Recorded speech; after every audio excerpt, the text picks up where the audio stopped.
that the recording wasn't set up. You should still be able to see them for the link.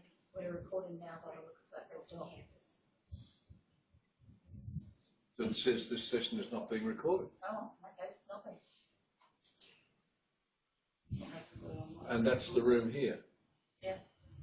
Is it? No, it's not. Here and then Rocky. No, that's not the room here. That's the room. That's us over there. That's That's Rocky.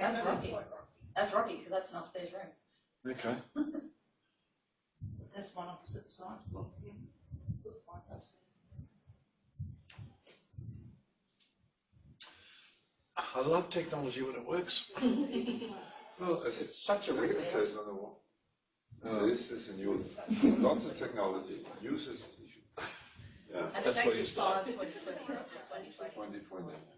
Go put a 5 in front of it. Yeah, no, 2020 still works. Didn't forget the other day. Oh, didn't it? I did this morning. Or maybe I'll put the 5 in. I don't know. Well, I have no idea whether it's. I know it's not recording, and they're trying to fix it.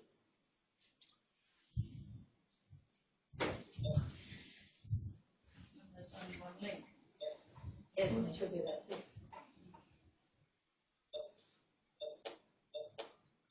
Well, none of the presets are working. Right. So this is focused about here, Eric. And you're there. And I'm about to move. You're there. You just changed this view so there's focus on you. So it's standing under the block. But that's okay. Yeah, we don't mind. I don't know. So I presume that being after 10 o'clock that it's actually broadcasting. But, only 2020 could actually tell you that. And since TTS wanted to have joined, in theory, they should know. Is there anybody in Rockhampton? Don was trying to find a room. Is there anybody in Brisbane, Adelaide, Melbourne, Sydney? Yeah, we're in Adelaide. Hey, Kevin! Hey, Kevin. How you doing? We can hear you, but we can't see you, and it's not being recorded at the moment. IT are trying to fix it. No great loss, you can't see us. Oh, is that Darren in the background? Yes, Miss Allison. Yeah, Look, I'm just going to wait for a couple of minutes and see whether it's going to record or not.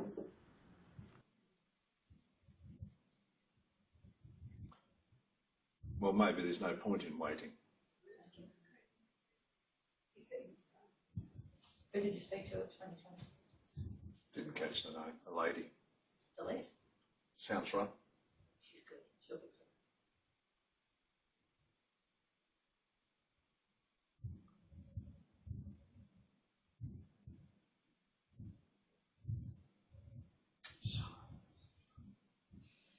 Silence is golden.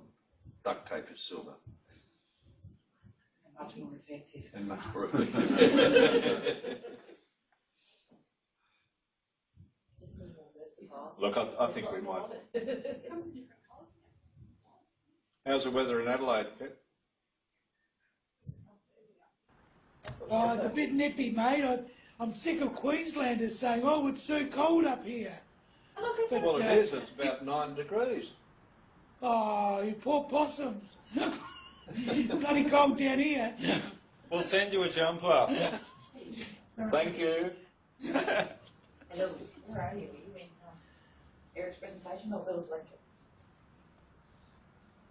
Oh, okay. Fair enough. Oh, you can't help me then. It's okay. That's what you can't help me at all then. Okay, gotcha. See ya. Just give 2020 another call. The only reason I'm suggesting that is there's a red dot on that screen and I'm wondering if they're recording it using the old system rather than the new one, which would mean that recording would not appear on that screen, but the red dot would mean we were recording.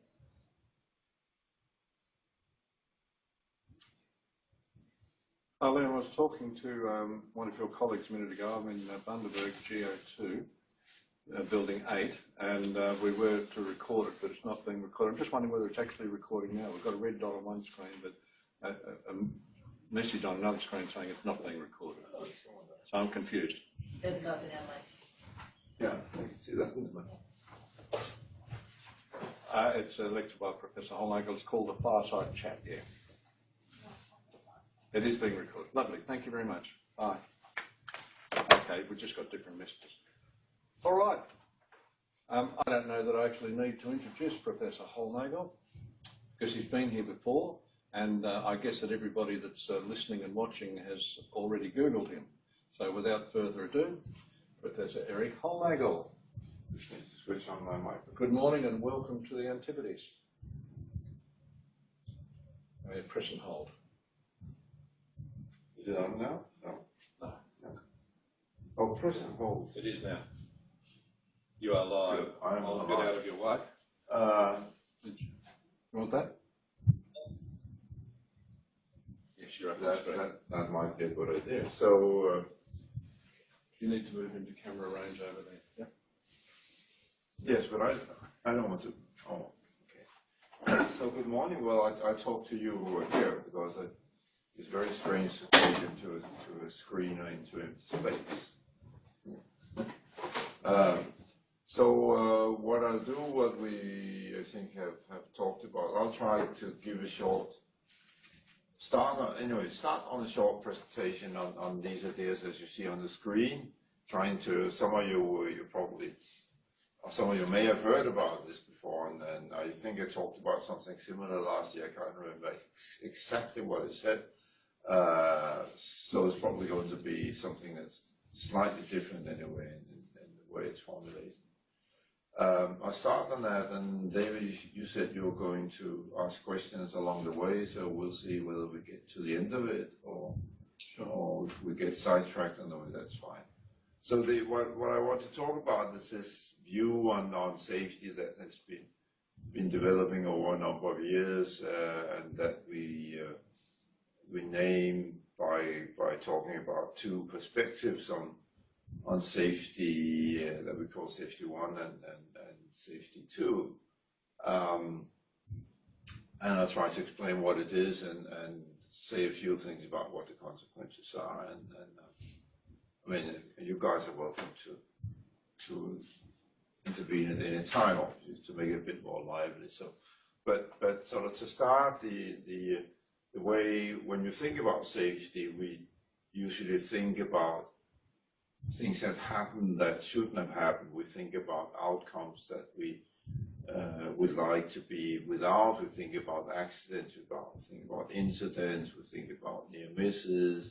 We think about losses of various types, and that leads to the common definition of safety. That safety is when as little as possible goes wrong, when we have no accidents, no incidents, and so on. And that also means when we think about safety, when we measure safety, we measure in the way that's indicated on the graph here on the, can you see that on the right hand side? No, the arrow does to show on the screen.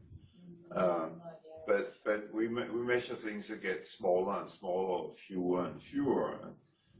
Usually if you measure accidents, which is one of the standard measures, accidents or injuries, you want the number to go down. So, which sort of gives the interesting, you measure something that gets smaller and smaller as you get better and better.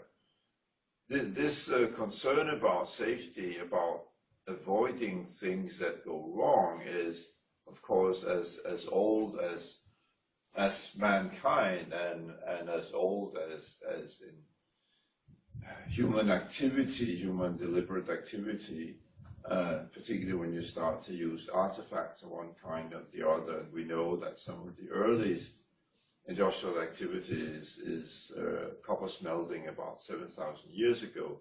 That's one of the earliest recorded industrial activities. So again, that people started to think about accidents even then.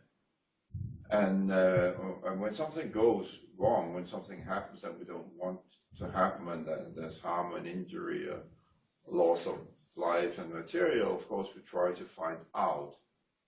So when we respond to accidents, there are basically two reasons. Something. Apparently, you're not on camera. I'm not. It needs to. But I mean, I want the slides to be. Slides are on camera. It's just that they can't see you. They can't see you need me. to stand and move. I need to stand. Ah, The camera's not following you around. Zoom the camera down. Your hair wants to see. Is that it? No, No. no, the camera's actually at the Oh, it's up there. Okay, that's okay. I don't No, mind. if you want to sit down, Eric, we can just zoom the camera down. Yeah, I can. If I can just get in here. Ah. And that way, I get tired if this I chair just is now visible, so we should be able to Okay. see you. Ask them if that's better.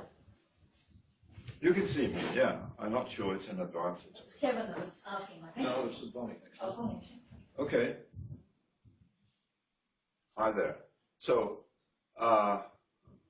we always started to, when something happened, we tried to look into it, but there are actually two reasons for doing that. One reason is that we want to understand why something happens, so we can do something about it. And that's sort of the logical, the rational investigation of accidents. But there's another reason which is equally important, and that is that we want to feel safe. When something happens that's unexpected, and if we can't find an explanation, we need an explanation. We don't like to be in a situation where something has happened and we can't explain why it happened, why we don't have a reason for it, a cause for it. And very often the psychological need to find an explanation is as strong as the need, so the logical, rational need to find an explanation. And sometimes the two interfere and on conflict with each other. And then very often the psychological need to feel safe actually dominates the rational need to be safe. And we have, I think, at the moment of the MH370, the Malaysian airliner that disappeared more than a year ago, is a good example of that. We still don't know what happened, and in the aviation community, and I guess in many other places, people, even though we have forgotten a little about it, we still feel very uncertain about it. And it's still a mystery. Why did it happen? And they're still, I guess, they're still trying to find out why. Anyway, when we try to explain what happened, we have through history seen various types of explanations. Like in the earliest days, in the beginning, we say, well, if some calamity happened, it was an act of nature and an act of God, because we couldn't explain it otherwise. And that sort of dominated for years, for centuries, even millennia. Then as we got in past the Middle Ages and started to use technology, in particular the 16th, 17th, and 18th century, we started to realize that technology could fail, so we could explain accidents and unwanted outcomes by pointing to technical failures.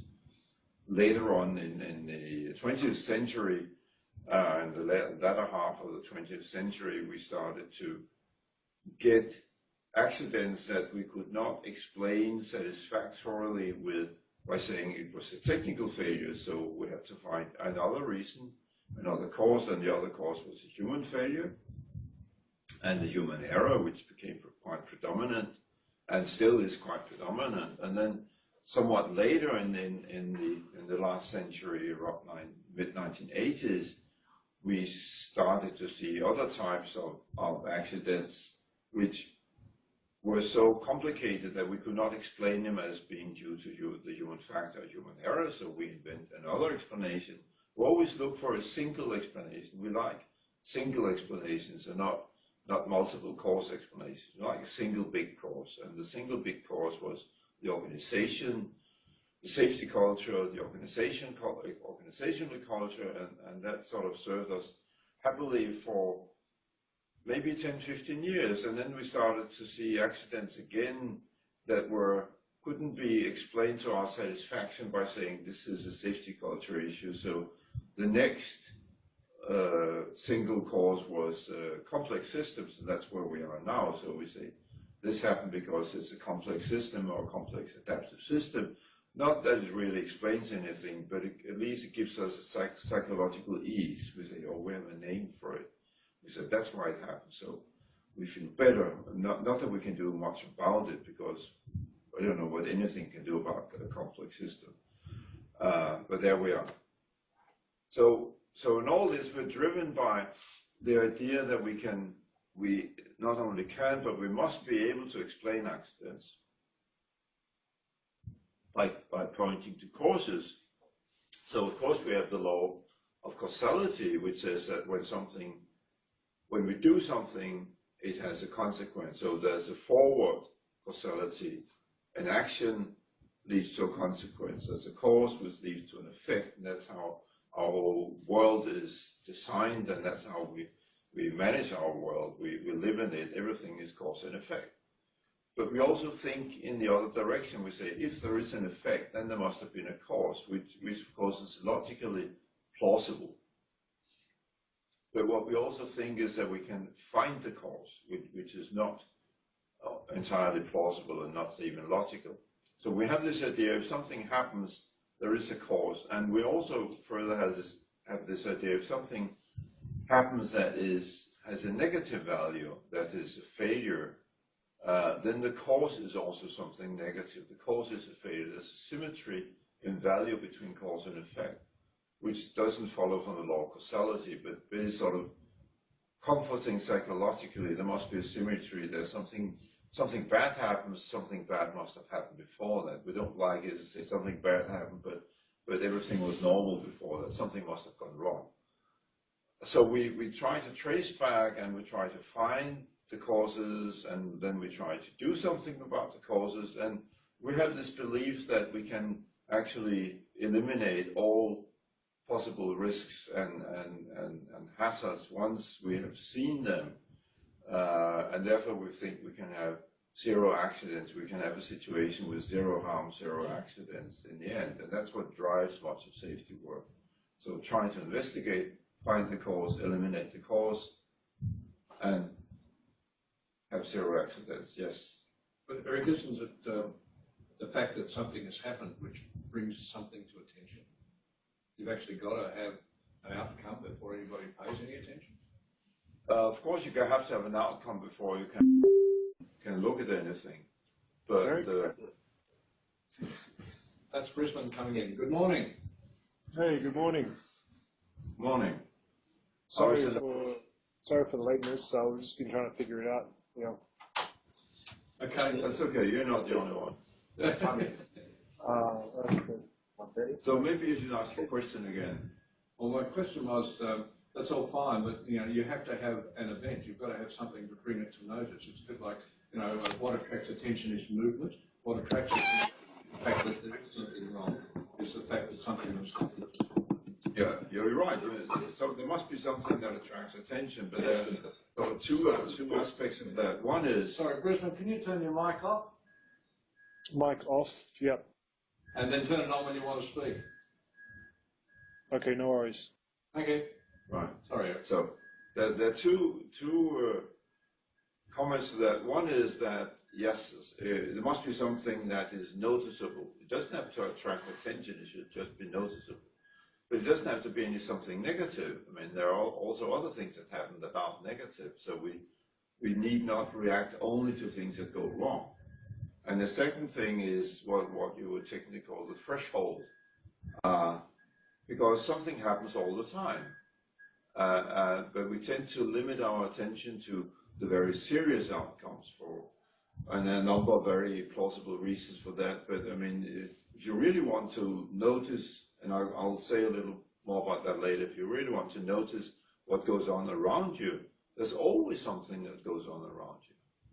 You don't have to wait for a big event and a big negative event if you want to study safety. But then that actually comes to the idea, the suggestion that there are two interpretations of what safety is, and the classical interpretation is, as I said, safety is a situation where as few things as possible go wrong. That's why we focus on what goes wrong. But that's another interpretation, but which I'll come to. So the common situation is that when we are at work and when we're engaged in activities, that all activities have outcomes, and we can roughly put outcomes into two categories, either categories of acceptable outcomes or category of unacceptable outcomes. Of course, when something happens, in most cases we can clearly put it into one or the other. Sometimes there are cases that are sort of in between, but we can always, when questioned and when we have to say, well, whether this was acceptable or unacceptable. So let's assume that we can put them into one of these two simple categories. The point is that when we look at what goes wrong, when we have the unacceptable outcomes, we try to find the explanation, we try to find the causes, and usually we say the causes were something that malfunctioned or failed, or there was an error in some sense. Conversely, when something is acceptable, we also could look into the causes of that, but usually we don't bother to do that because it was acceptable, so why worry? I mean, it worked, so we just go on doing. But if we think about it and actually ask the question, when something went right, when something went well, why did it go well? If you think about that, the answer is, well, because it worked as it should, because everything was in order, because people followed the guidelines, because the technology was well maintained and functioned as it should, because the software worked, and because the administrative system worked. And I mean, I don't want to go into any specific instances of that. But the consequence of that is, if we actually think about it, then we have this implicit hypothesis that there are different causes. There are causes of things that are unacceptable, and the cause is something that goes wrong. And there are causes for things that are acceptable, and the cause is something goes right. And it must be so, because what we do when something goes wrong is we try to find the cause and we try to eliminate it. And if it was the same cause that led to things going right, then we would actually make it impossible for things to work. So we logically, we have to have this hypothesis that there are different causes in the world. The world is such that there are two types of causes, one for things that go right and one for things that go wrong. When you think about that, that's a bit unreasonable, because what chooses whether it's going to be one cause or the other ahead of time? Is there an all-knowing being that decides now it's going to go wrong, so we activate the failure causes, or otherwise we activate the good causes? So philosophically, it's quite confusing if you have that idea, but that is actually the logical consequence of the way we think about safety. And that's one reason why we should change our view on safety. So the classical, or the common view of safety is that safety is a condition where the number of things that go wrong is as low as possible. And that has several interesting and puzzling consequences. One is, of course, as I mentioned, that when we measure safety, then we sort of measure it in the opposite direction. We say that the higher level of safety we have, the lower is the measure of whatever outcome it is. And that's sort of counterintuitive, because if you want to increase something, why do we measure it by something that decreases? I think we should measure it by something that increases. That's what we do in every other case. If we make an effort to improve something, we want a measure that grows higher and not a measure that grows smaller. Think of any business. I mean, they wouldn't want to measure the result of return on investment in something that grows smaller and smaller and smaller. They want something that grows bigger and bigger.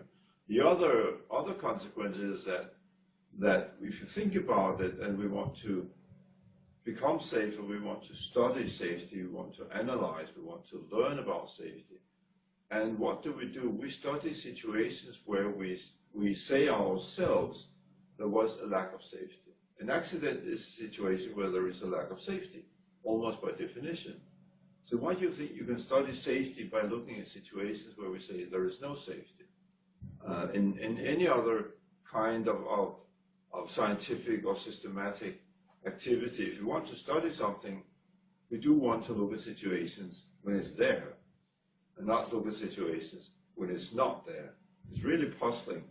So how can we think we can ever become better at safety by looking at situations when it's not there? And that's sort of what resilience engineering started to realize and has pointed out from the very start. And that's the sort of one of the arguments why we need to think about safety in a different way. When we look at safety, if you assume that the outcomes are normally distributed, what do we look at? We look at the left tail. We look at the low probability outcomes that have serious consequences. And if you look at how we do safety, then we notice we are legally required to do that. There are regulatory requirements, legal requirements to do that. There are special departments in organizations, special roles, special positions that are in charge of safety, of things that go wrong. We have lots of models, we have a lot of methods to look at that. We have a very well-developed formal terminology to describe that: error taxonomies, failure taxonomies, accidents, incidents, and so on. We have a lot of expertise on that. We have a vast literature on it, and we have huge databases of that. So we know an enormous amount of things that go wrong on the left tail of the distribution there. But as the distribution represents or says, there's a lot of other things that happen that we don't really look at. And we can consider it in this way. If we take, as an example, just to take the round number 10 to the minus 4, if we take 10 to the 4th or 10,000 events and look at a system where the probability of something failing is 1 in 10,000, 10 to the minus 4, which by the way, we normally wouldn't consider that to be a very safe system. We wouldn't go into an airplane or into a train if the failure probability was 10 to the minus 4. I certainly wouldn't anyway. But if you take that, then what safety does, the common way of dealing with safety does, is we look at the one event out of 10,000 that goes wrong, marked as a red line here, sort of pointed to with a big red arrow. That's what we look at, that's what we're required to look at, that's what we study, that's what we try to analyze, that's what we try to learn from, and that's what we try to prevent happening again. But as a pie chart illustrates, there are also 9,999 other events, which we don't look at. But these are the intended outcomes. The red one is the unintended outcome, the things that we don't want. The green events are the events that we want. And in fact, if you look at the semantic of it, they're the safe events. The red event, so to speak, is the unsafe event. It's the event where there's a lack of safety. The 9,999 events are the safe events. And these are the events where there are safety, where there is safety. And therefore, logically, these are the ones we ought to study if you want to study safety, instead of the one where there's no safety. And when we look at that, then in everyday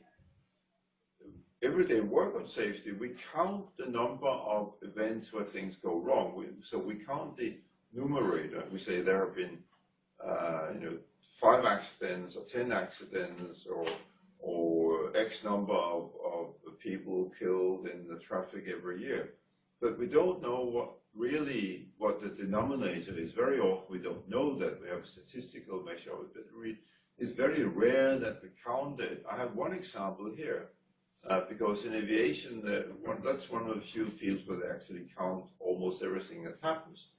And this is the numbers from Frankfurt Airport, Frankfurt in Germany, where they know precisely that in 2011 there were 490,007 movements in Frankfurt Airport. So they know exactly how many there were. And they also know there were 10 cases of infringement of separation amongst aircraft, and there were 11 runway incursions where the aircraft was moving into the wrong runway. There were no accidents. So in that sense, it was very safe. But this is one of the few cases where we know not only what went wrong, but also what went right. Yes? Erik, just looking at that from a slightly different perspective, in Australia in the mid-90s, we had a move towards behavioural safety. Right. Now, it's a much maligned term now, but back when it was introduced, it was very much about counting or getting people to identify what they were doing that was safe. And there were indicators out there which actually tracked those positive behaviours, and that was often the focus of reporting in those early days of behavioural safety. That's swung the other way now, and people tend to focus on the smaller numbers, the numbers of what didn't go so right in terms of the behaviour that they were seeing.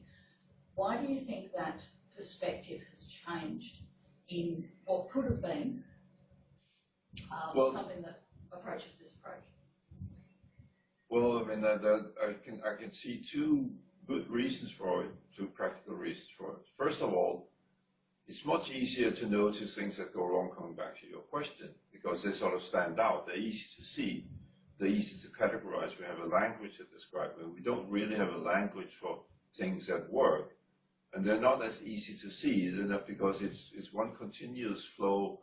I mean, in daily work, everything works, but it's a continuous flow of events. There are no single events that stand out and say, well, they're the exceptionally good events, but that's not what we're interested in. We're interested in things that just go well.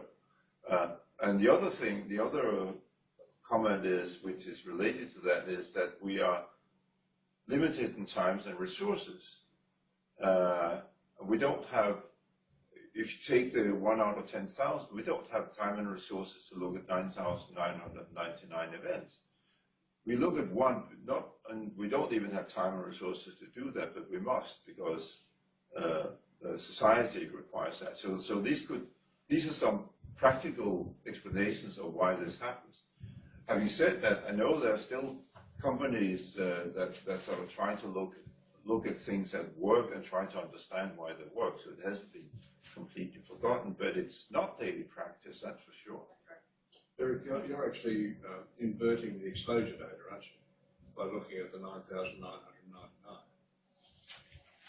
Yes, but I think, I mean, again, I would say when you say look at the things that go right, I don't think we should look at every single case of the 9,999, just as we look at every single case of failure, because they're unique. The point is that of the 9,999, if you take that, or out of the 400, and I can't do that in my head, or 489,000 or whatever movements in Frankfurt Airport, they're not all unique and individual, but they're very much the same. So we don't need to look at all the individual events, but we need to look at the patterns in them.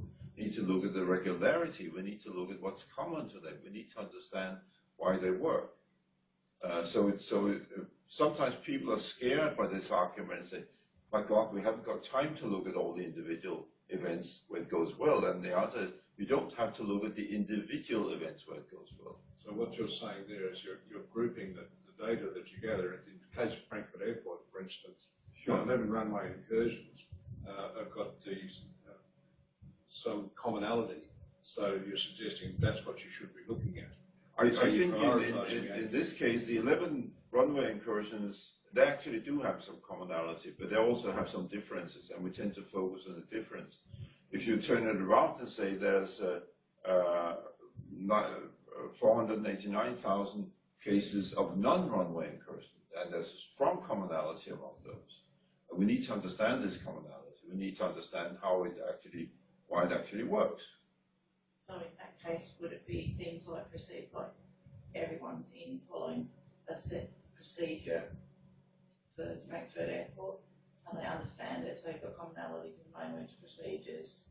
Well, the commonality is not so, well, I mean, there is a common procedure, but it's rather looking at what actually happens and how people apply the procedure, because you said you had flying experience, you know that, there is a procedure, but two landings are never the same. And never two identical approaches, two identical landings. But they're very similar because you try to do things in a certain way with a certain order and so on. And we need to understand how that comes about. But I'll come into this argument a bit more. You're actually sort of anticipating what I'm doing. So I'm just saying, that's okay. No, Erik, it's Yvonne in Rocky. And good morning. I just wondered whether you could comment. I've got two questions. Whether you could comment if you think behaviour-based safety, because from my understanding, it's actually looking for deviations from procedures and looking at conformity rather than how work is actually done. So it's testing against work as imagined rather than work as done, and pulling them back into as imagined. But the second thing is, just in this discussion, I wonder what a good set of KPIs would look like to the board in a safety 2 environment. Because this is what we struggle with all the time, as to how to give meaningful measurement to anything to present to a board to progress this area. And so I wonder if you've got any ideas about what a good set of KPIs could look like. Yes, okay. Well, I mean, since this is supposed to be an academic discussion, I will use the Norwegian technique, which is to answer a question with another question, and say, but why is there a need of KPIs? Isn't that just because it's a short and abbreviated way of characterizing something that's set to help people who have very little time but who are challenged with managing an activity? So why do we look for KPIs? I mean, maybe if you look at it from the point of view that you really want to manage work and manage safety wherever it is, and make sure that work is safe and effective and productive, maybe KPIs is not something that's very useful. It's just we've gotten used to it and we tacitly accept that this is the way we should do it. So can you tell me, why do you need KPIs? I guess for me, Eric, boards like to measure something in their performance to give to their shareholders. And yes, there may be arguments for and against that. But also in human performance management with our staff, one of the changes, and I was just talking to the Director of Operations in Queensland regulator last night on the plane, and he was saying, you know, one of the biggest differences they've made is that since they've, in Push for Safety in Queensland, is since they've started putting it into the performance management of the managers. And it's actually coming from quite a selfish point of view, but nevertheless making a difference on the ground. So I guess that's where the question's coming from, is that we do like to measure stuff and keep our managers responsible. And there's been quite a bit of discussion recently at a national level about what are the motivators to get our management working with us in this area. So I'm struggling to wonder what those KPIs look like, because, well, for want of better words, Yeah. how they report they're doing well in this area. Yeah. Can I perhaps give you an indication of how that might work and whether it would fit the model, Eric? In a company, in a pressure welding company, you can report the meters of weld done in the year or on the project, and you can also report the number of quality assurance failures that you've got because of incursions or when you've done QA testing. You could report the number of observations or the number of operations. You know, I'm sure Frank that reports the number of movements, for instance, because that's where their revenue comes from. And everybody has that sort of thing. That fits the model, isn't it? So that becomes a KPI. That becomes a KPI, but another, and maybe we should have one time have a long talk or so, or chat about KPIs, because I think it's a really interesting problem. But another comment is that we're talking about KPIs as outcome measures, and really what if we want to manage work? I mean, there's a difference between being able to assess the quality of work, as you say, the shareholders or the board or whatever just need to know how well you're doing. They're not actually managing the processes, they're just looking at the outcomes. And for them, outcome measures, that's where outcome measures are reasonable. But if you talk about actually managing work or managing safety or managing productivity or whatever, you should be looking at process measures in quotation marks, indicators or marks or characteristics of the process that you can use to manage the process. And they may not be the product measures that you now use for KPIs. So I think whenever you say, well, we need KPIs, we need measures, we need indicators, I think you should always turn it around and say, but why do you need them? If you need it to manage something, what is it that you need to be able effectively to manage or to steer or to control the process? And I think we should then try to find the honest answer to that. But it may not be the KPIs that we just normally routinely use without thinking very much about them. Does it come down to a dollar value that accountants can understand? There's a very pragmatic issue to that. Yeah, sure, and that's it's not only is a dollar. Well, it's sort of the monetary value seems to be in commonly acceptable measure of something. Not that anybody really understands what it is, but I mean you can compare dollar to dollar. It's the same scale. There's practical value that people don't have time to go into depth. They just need an overall measure. And we all succumb to that in our work in various ways. So there's I mean, this will lead me into a long talk about the Eto principle, which I don't want to do here. But there is this efficiency thoroughness trade-off as well in management as well, and everywhere. But I think, I mean, I hope maybe someone will make a note of it. I can see several very interesting other chats coming out of this long discussions. Erik, to go back to Yvonne's original question, if we can take, or if we can accept a point that at the moment in the existing organisational cultures that we have, we need KPIs partly as a management communication tool and as a way of harnessing competition and getting people motivated along these ways. What would be some of the things you would suggest that we could measure to achieve that communication in a safety 2 environment? Well, I would first of all say what I would want to measure or look for the patterns of things. Find some way of characterizing the patterns in the productive activity. I was referring to with something we were discussing last night. In some sense, it would be nice if you had a measure of the entropy of the process, because that would really be a true measure how well you manage it. And I like the entropy concept, but it's not easy to immediately think of an entropy measure of an activity, whether it's producing something on an assembly line or flying an aircraft or whatever. But certainly there is, if you think about it, there is something about entropy which actually is quite attractive. So here's one for you, Yvonne. Think about an entropy KPI and let me know when you found it. Will do. We'll continue this conversation, Erik. Okay. I look forward to that. I forecast a bottle of red wine. Maybe a vote. Okay.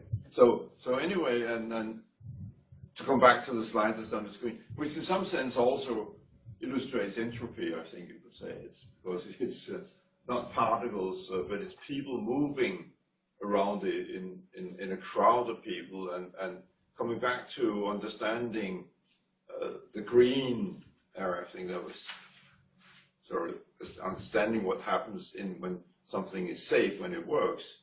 And the illustration, the example I use is this because everybody knows that. You walk in a crowd of people, if you're in a big city or in an airport or on a train station, whatever.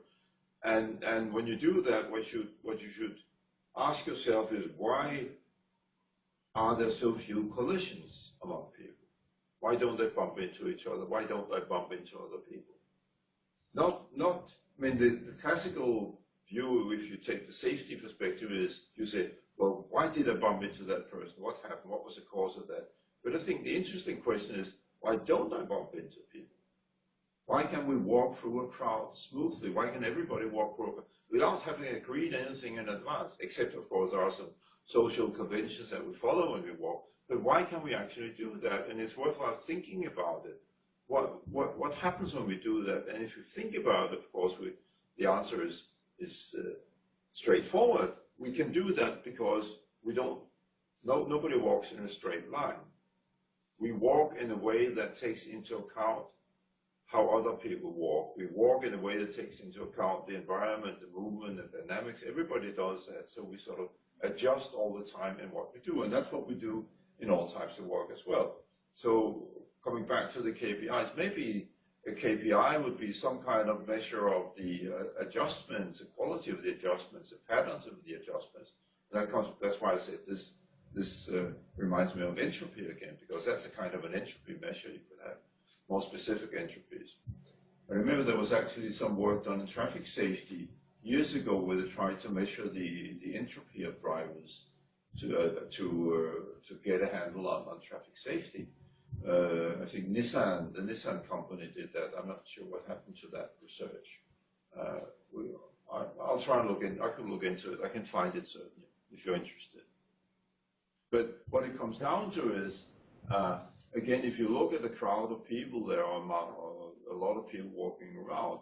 If you look at a workplace, which is, like ants running around among each other, the question is, how do we understand how a system works?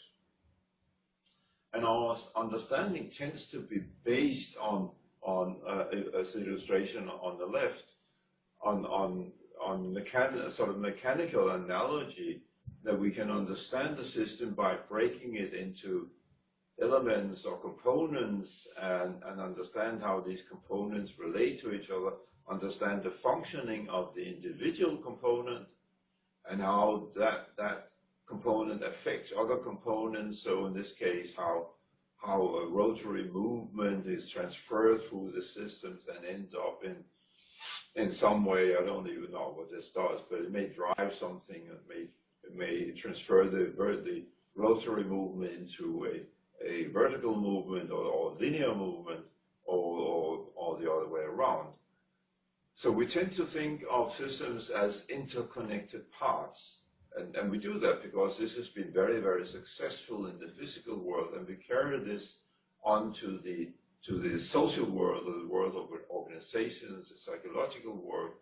We think of people, individuals, we think of organizations in terms of their parts, elements, and components, and how they relate to each other.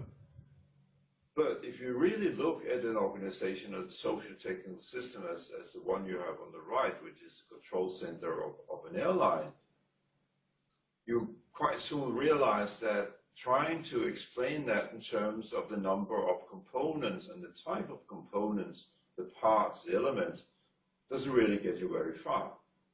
You have to look at what it does. You have to look at the functions instead of the structure. And you have to understand how it works. And when we look at this and say, well, how does it work?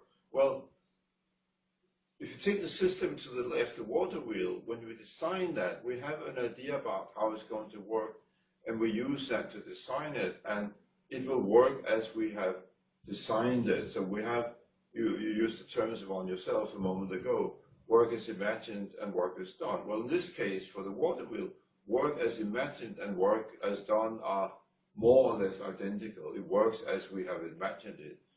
Somebody designed or tried to think of the operations control center in the airline also, and they have an idea about how work should be done. They have an idea about work as imagined.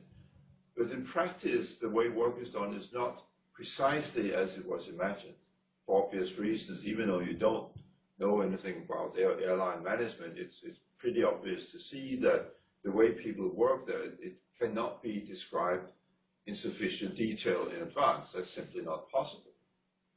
You can do that if you have a sort of a company of soldiers that do exercises and march up and down like you have in tattoos. Their work as done is more or less identical to work as imagined. But this is not a tattoo. This is not a military exercise. So we have this issue that when we think about activities, and when you think about work, and when you think about safety, when you think about quality, when you think about productivity, there is two views, and we tend to call them work as imagined and work as done.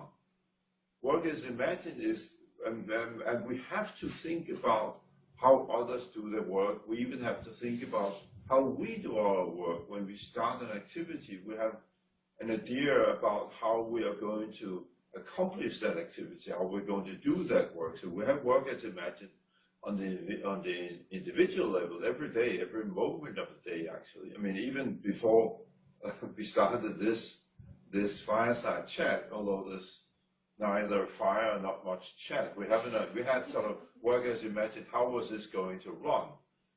And then there's work as done, how does it actually happen? And hopefully there's a reasonable agreement amongst them, because in doing this as a real-time exercise, I and David and you, we can adjust what we do so it still corresponds reasonably to the plans for doing it. When it comes to thinking about the work of other people, we don't have that opportunity of continuous adjustments. So we have a larger difference between work as imagined and work as done, and we have it in a number of cases, like when we plan work, when we manage work, and certainly when we investigate work in terms of incident and accidents. And to illustrate the difference between work as imagined and work as done, let me show you these two diagrams here. What this is actually a description of how to take a blood sample. And the nice boxes, multicolored boxes on the left, nice linear description of how you take a blood sample is work as imagined. That's what the National Health Service in Scotland says. This is how you take a blood sample. You could do number 1, number 2, number 3, number 4, number 5, and so on. And in the end, you have the blood sample. It's nice labeled. It's a test tube when you send it to the lab, and the result. That's fine. Then, for a reason I won't go into here, people decided, well, we need to find out what we actually do. And the other diagram that you see in the background, which a few of you may recognize it, most of you won't recognize it. It doesn't really matter. Because even if you don't know what it means, you can see it's not a nice, simple linear sequence that you see on the left. It's something quite different. But this is actually a rendering of work as done, created by the people who do the work, based on interviews and discussions and experience and so on. And they came up with this, and they say, this is actually how we do our work. And their intention and their purpose of this was, we can take this and we can go to the regulator and tell them, it's fine that you regulate what we do, and you should try and regulate what we do. But when you do that, please look at what we do and not at what you think we do. Because your regulations, based on what you think we do, are not going to work. And when you look at it in this way, just the physical differences, the graphical differences clearly show you that they're not the same, and everybody knows that from their work. I mean, the work we do is not what's in the procedures, it's what we do. And safety is understanding how work is being done. So coming back to KPIs again, if you take the diagram on the left, you can easily think of KPIs, a number of things that happen or the number of things that go wrong in each step. But the KPI should be related to what's actually done. And there you need some kind of representation such as this. And people have actually used representations as that to come up with suggestions for KPIs. So when we look at that, we realize that in order for work to be done, we need to adjust performance all the time. How am I doing for time, David? 11:23. 11:23. Okay. I'll speed up a bit.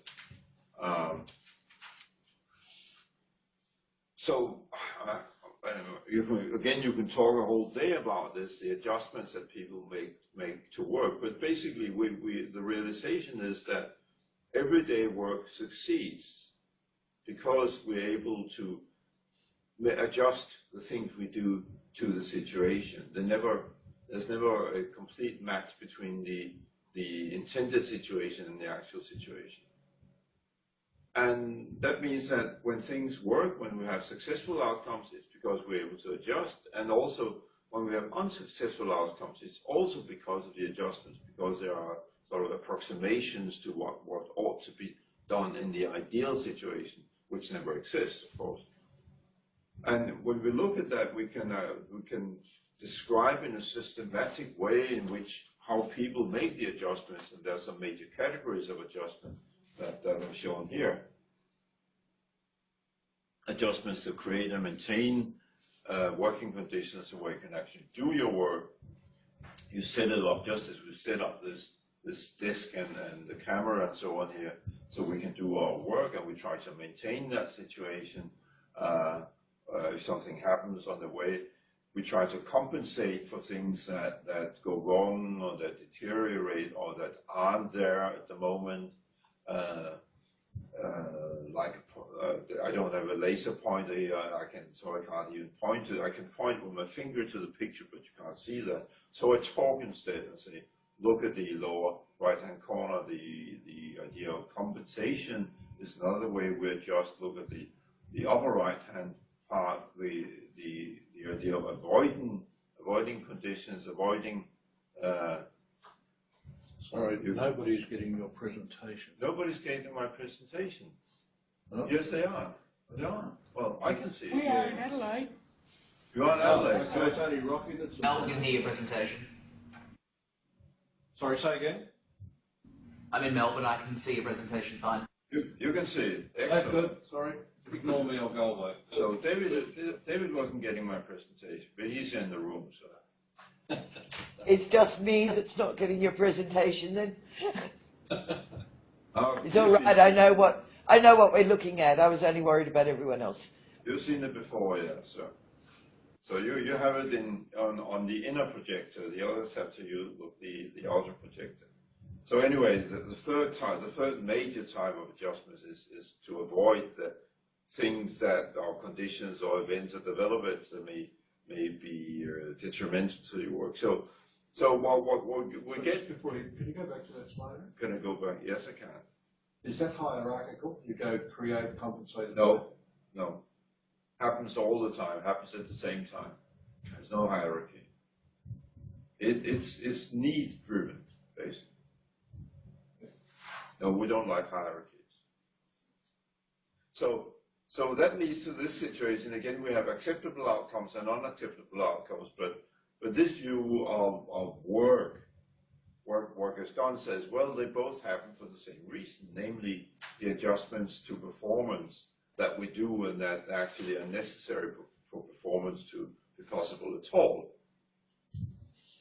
And this has the interesting consequence, somewhat paradoxical, that when something has an unacceptable outcome, when something goes wrong, we should not try and find the specific cause for the unacceptable outcome. Instead, we should say that the unacceptable outcome is an unusual case of something that usually goes well. And we need to understand how it goes well as a basis for understanding for how it didn't go well in this case. But that is not coming back to the hypothesis of different causes. There are different causes. You can't find a special cause for this.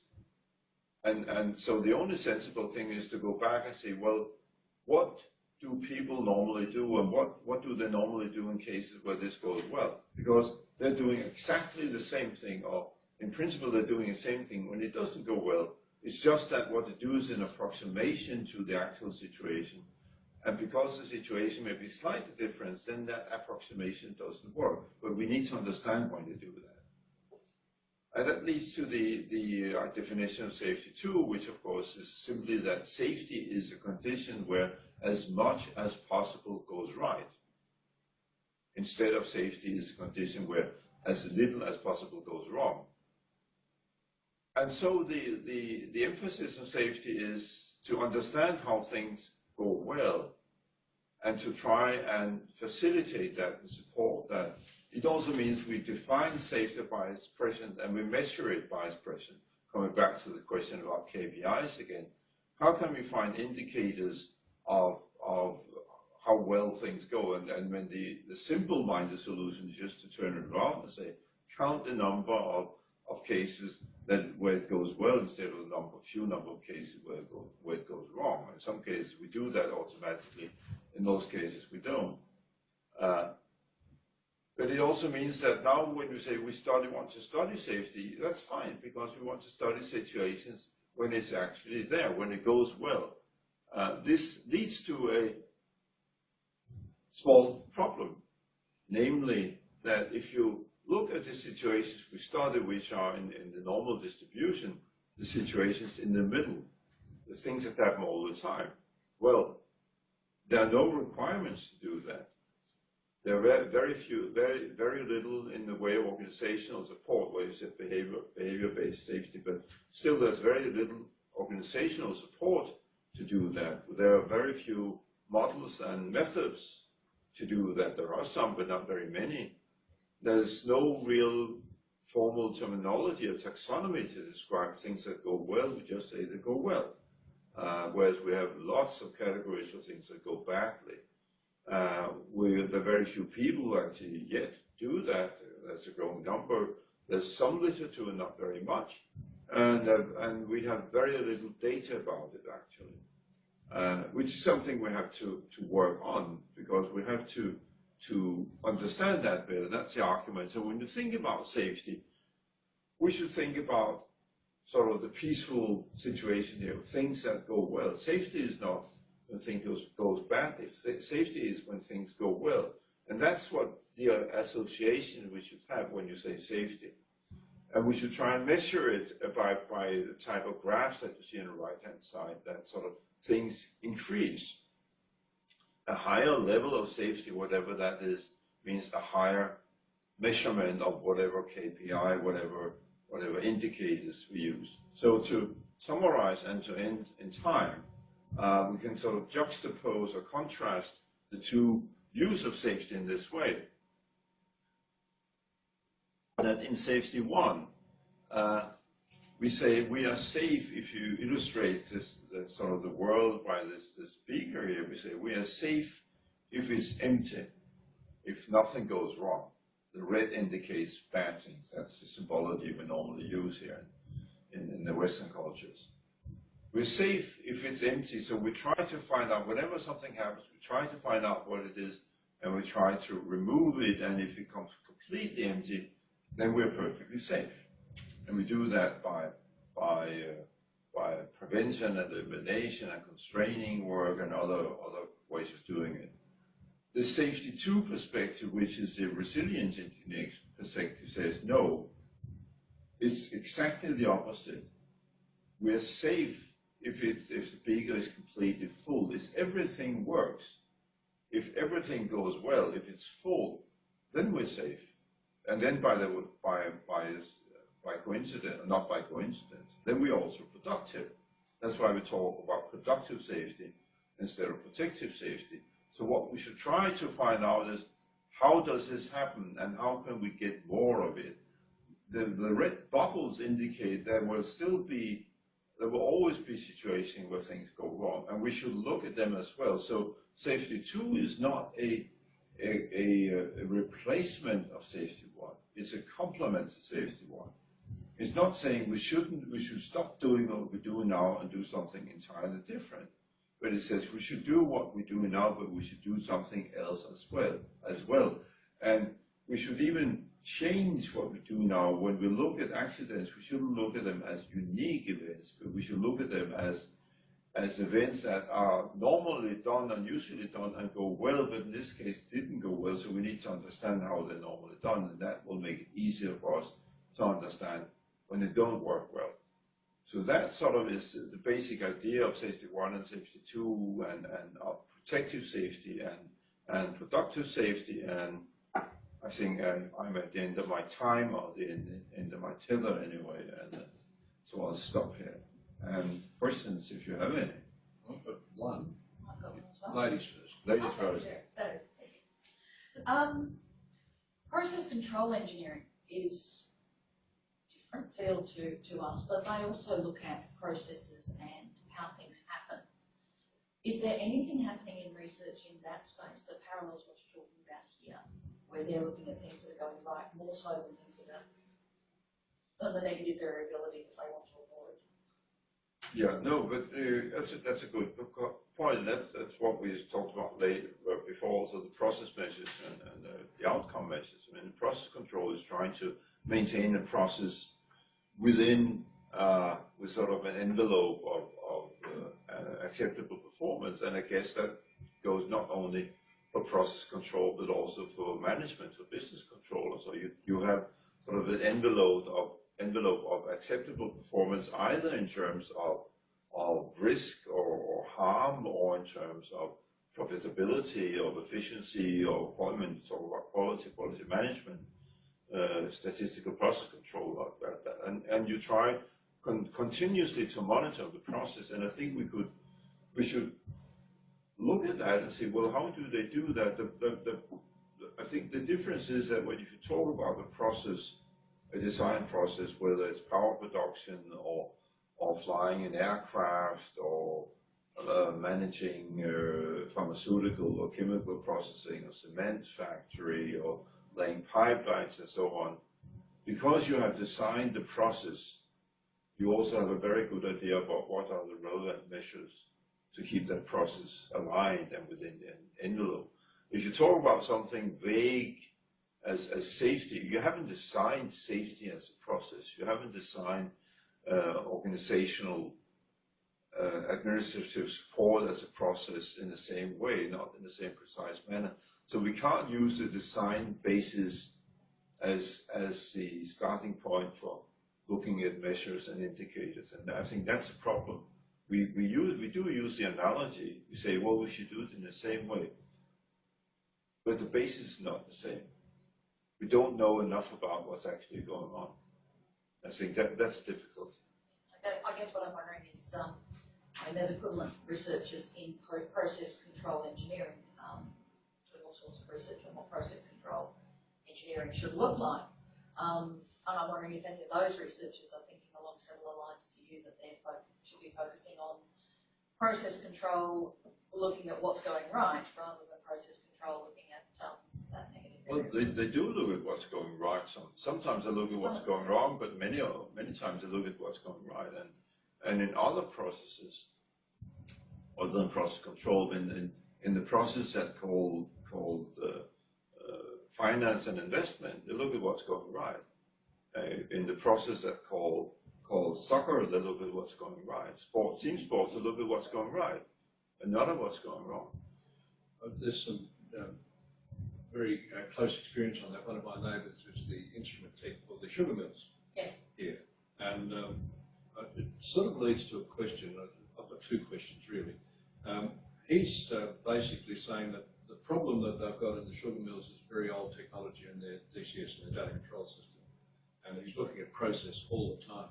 And the difficulty is that when something moves outside of its design criteria, out of the design envelope in terms of flows or whatever, and then he has to look at and find out where it's coming from, because all of those limits have been set within the DCS, probably 30 years ago. Sure. And it gets very complex. Now, my first question really is that when you looked at that diagram, that looks suspiciously like a neural network to me. But it isn't. Isn't it? No. But isn't it trying to actually recognize patterning? No. It isn't, because in a neural network, as in all networks and in all graphs, given that neural networks are a little more flexible than a normal, like a Bayesian belief network or graph, but there the links or the connections between the nodes are fixed and more or less permanent. Whereas in the hexagons there, if people don't know what it is, I can go back to it here. Come on. In this messy little thing here, the hexagons represent functions, and really, ideally, there shouldn't be any connections between the functions, because the connections arise in a given situation as it develops. And it's almost like sort of the spotlight, the searchlight looks at one function and moves on to the next and moves on to the next.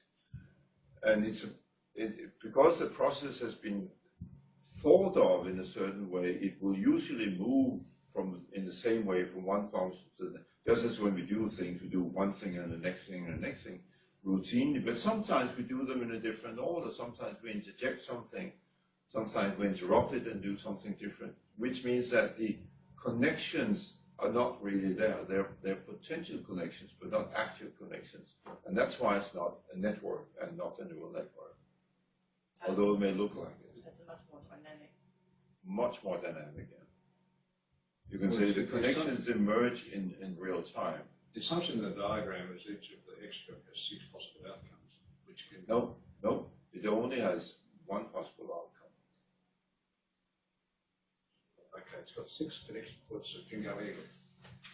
No, it's only got one connection point that is an output from the function. The 5 others are inputs to the function.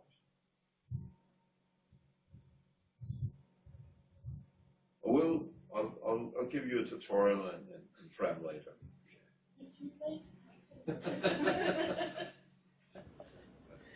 Well, not a question. Oh, you wanted to? No, I'm up for the tutorial in Fram. Oh. Can we just keep going on the back of this one? And all have a tutorial in Fran? Now the recording stops. Well, if you come to Brisbane on Monday and Tuesday, I'll give you a 2-day tutorial on that. No, I'm not going to have it. We're open for questions, everybody. Let's see if we can pick his brain dry. Hello, Eric. Tom from Brisbane. Yep, go ahead. Yeah, just wondering if these slides Eric has shown would be up online. That can be done. I'll hand them over. No problem. Okay. Thank you. They'll be in the recording, but if we can load them up separately. Sure, no problem. Thank you. That was an easy question. I like that. Have you more of those? Okay. Melbourne and Adelaide are both online. Okay. We'll go as far west as we can. Adelaide, your chance to get hold of Eric and ask him whatever you like. No, not whatever you like, please. No, it's all clear from here. We're just trying to absorb the Fran model, but yeah, no, it's good. Well, hey mate, I mean, you were a regulator and an inspector where you were investigating things that were going wrong after the fact. How would you actually use this in that role? Well, you use it all the time because from what I understand the Fran model, from what I've read, the various different parts within the complex model or the system are where things break down.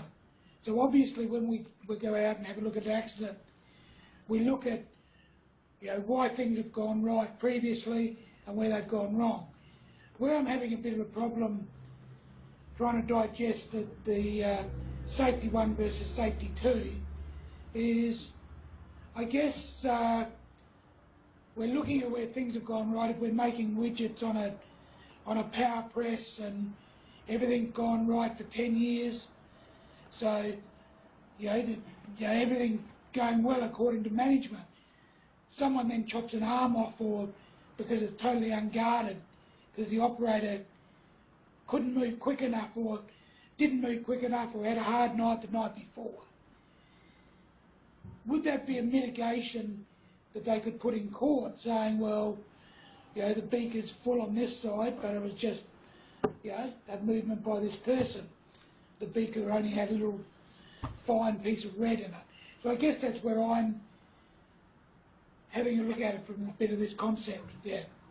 Can I try and answer that, Eric, and then get you to comment? My understanding of what you're saying is that we're looking at the variation. When you say, Kevin, that everything went right for 10 years, everything actually wasn't the same for 10 years. It was in a variable. It varied. but the outcome was always consistent, and then one time the variation produced a different outcome. Yeah, That's right. That's right. Yeah. Yeah, I mean, you can't, as you know, you can't deduce or conclude from the fact that the outcome is the same in a sense that it's always acceptable, that the process that led to the outcome is always the same. Because the way things are done will change. Even if everything else is the same, the machinery is the same, the environment, the business environment is the same.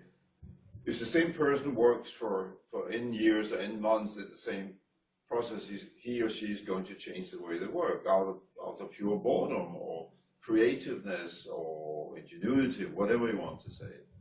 I mean, nothing is ever the same. And that's why we have to understand as I say, the variability, the adjustments, the patterns in adjustment, how the way people learn how to do things in a way that is more satisfactory to them, to the company, to their colleagues, to the workplace, and so on. So it's a multiple criterion trade-off they're doing all the time.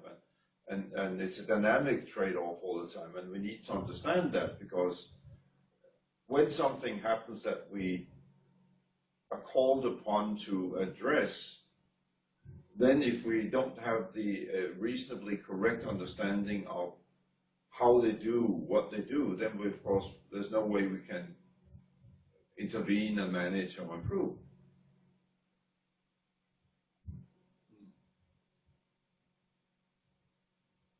Sorry? No. Oh, Melbourne. Your chance to get it, Erik. Kevin actually asked the question that I was going to ask, so thanks for that. But no, otherwise all good from here. Thank you. Okay. Sydney didn't get in. There's nobody. Yafun, Kai. That's because I'm here. What about the unholy Well, trinity it's sitting different. behind me? There's always going to be some variability, because you can't get, people are not going to have the same thoughts in their head all the time. Right. And that is going to alter their behaviour as well. So you're never going to have a dead set, this is how it's going to happen. Are we only talking about people variability though? No? Well, I don't think so. no, there's variability in everything. It just happens on different time scales. Variability in human performance happens a lot faster than variability in organizations, for instance. And then variability, I mean, if you sit here long enough, this table is going to corrode and break down. But I will probably break down a lot earlier than that. So there's variability, there's change in everything. But some changes are so slow that we can afford to disregard them when we look at work situations. Like the structural change in this table here, I don't need to consider that if I consider the work situation. I would rather consider the fact, the economic problem, that the correspondence between the table, height of the table and the height of the chair is not very good. But this is not an economics department, so I would allow that for the moment. Although in that situation, workers imagine just that you'd be standing up, so. But that wouldn't be good either for my back. No, that's right. I'm thinking more of Kylie's experience as a pilot. If we took, for instance, the movement of throttles on landing, just as an example, how would you gather the data? Because that's a variable thing. No two landings are the same. Yeah. Because you've got different winds and different whatevers. But how would you actually gather that data? Well, I think what would be just as interesting as if you talk about the physical movement of the throttles, you can probably measure that and record that. But what's interesting is what the pilots do and how they think and how they do their work. So it's not the movement of the throttles; it's the patterns at work, how they adjust, how do they look ahead, the wind, the weather, time of night, other aircraft in the air, on the ground, the quality of the conversation, dialogue with the controllers. I mean, there are all these famous examples of aircraft from one nation that land in a different country, and And English being the standard language, not everybody speaks English to the same extent, and there are some amusing but also confusing stories about that. So what you have to look at is the variation, the variations that typically happen, and the adjustments that people typically make that enable them to carry out their activity in a satisfactory manner. Because that's what they're going to continue to do. It's going to change gradually, but there will be a pattern anyway. They'll follow that.